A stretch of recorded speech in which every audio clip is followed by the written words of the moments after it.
नमो Narayan friend, आप सभी को होली की हार्दिक शुभकामनाएं। हम सभी अपने परिवार के साथ मिलकर होली का पूजन करते हैं और होली का दहन में शामिल होते हैं। फ्रेंड्स, इस वर्ष होली का दहन की तिथि और समय को लेकर के भ्रम की स्थिति बनी हुई है।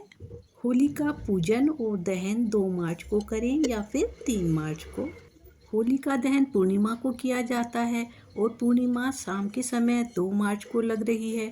उसी समय भद्रा काल भी शुरू हो रहा है और भद्रा काल में कोई शुभ कार्य नहीं किया जाता।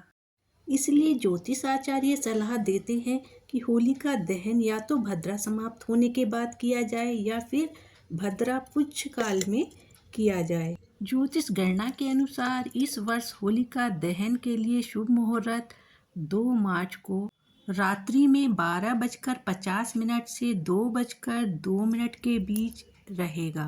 यह 1 घंटा 12 मिनट भद्रा पुच्छ काल शुभ कार्यों के लिए अच्छा माना गया है। फ्रेंड्स, अगर आप होली का दहन के लिए दूर नहीं जा सकते हैं तो आप इस तरह से होली का दहन अपने घर पर कर सकते हैं। इसके लिए आप एक छोटा सा बर्तन लेकर के उसमें रेत या मिट्टी डाल लेंगे और उसमें लकड़ियों को लगा करके खड़ा कर देंगे और उसके ऊपर से आप कलावा या सफ़ेद सूती धागा बांध सकते हैं। उसके ऊपर हम बुरकले या फिर गोबर के कंडे को लगा करके इस तरह से बना सकते हैं।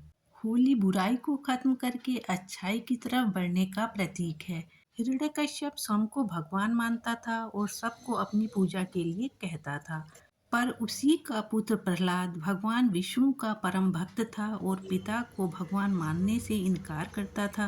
हिरण्यकश्यप की एक बहन थी जिसका नाम होलिका था, जिस पर आग का कोई असर नहीं होता था। हिरण्यकश्यप ने अपनी बहन होलिका को आदेश दिया कि वह उसके पुत्र प्रहलाद को लेकर होलिका दहन में बैठकर उसका प्राण त्याग दे।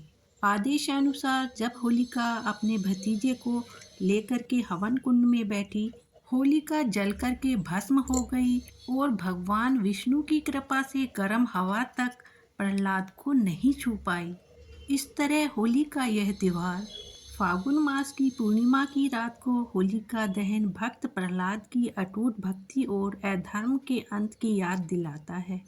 होली पूजन करते समय घी का दीपक जलाते हैं, धूप जलाते हैं, जल का छिड़काव करते हैं, होली पर तिलक लगाते हैं और होली में सिक्के को भी रखते हैं। होली के दिन घर पर जो खाना या मिष्ठान बनता है उसका भी भोग लगाया जाता है और हाथ जोड़ कर के घर में सुख शांति समृद्धि की प्रार्थना की जाती है। होली के चारों तरफ 5 या 7 चक्कर काटे जाते हैं और अच्छे भविष्य की कामना की जाती है और शुभ मुहूर्त देख करके होली का दहन किया जाता है।